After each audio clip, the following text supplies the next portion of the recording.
Dans un épisode précédent sur Local by Flywheel, je vous avais dit qu'en fait, quand vous allez installer votre site WordPress avec ces logiciels, en fait, WordPress email, vous n'êtes même pas obligé de le modifier. Que vous mettiez votre adresse email vraie ou que vous laissiez celle-ci, ça ne change strictement rien. Vous aurez quand même accès à vos emails. Comment c'est possible avec Local by Flywheel? Comment on fait d'ailleurs pour avoir accès à cette fonction? C'est ce qu'on voit aujourd'hui. Alors, pour faire ça, d'abord, je vais quitter cette installation. Ça, c'était juste pour vous montrer l'email qui vous met par défaut. Et en fait, ce que va vous proposer Local by Flywheel, si vous allez dans Utilitaire et dans, du coup, vous cliquez sur ce petit lien. Donc là, je vais, donc je vois que ça fonctionne, mais on va faire un nouveau test. Je vais aller supprimer mes emails. Voilà, ici.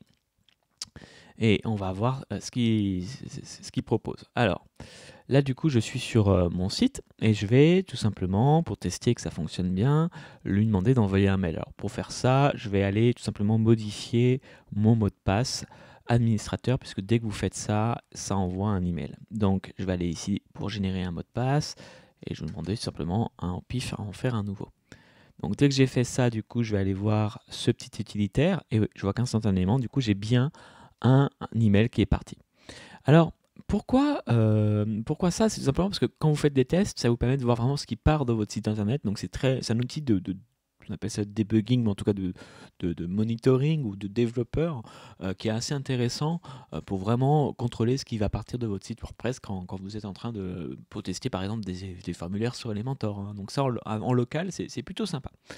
Alors, c'est quoi le principe de ce logiciel? En fait, c'est qu'il va aller prendre l'email qui est envoyé, si vous voulez, par WordPress avant même quelque part qu'il soit envoyé à l'adresse. C'est pour ça que l'adresse au final on s'en fout un peu. Il est en amont tout simplement, hein. Il va aller prendre l'adresse mail qui part de WordPress et même pas le destinataire. Il est vraiment au premier niveau.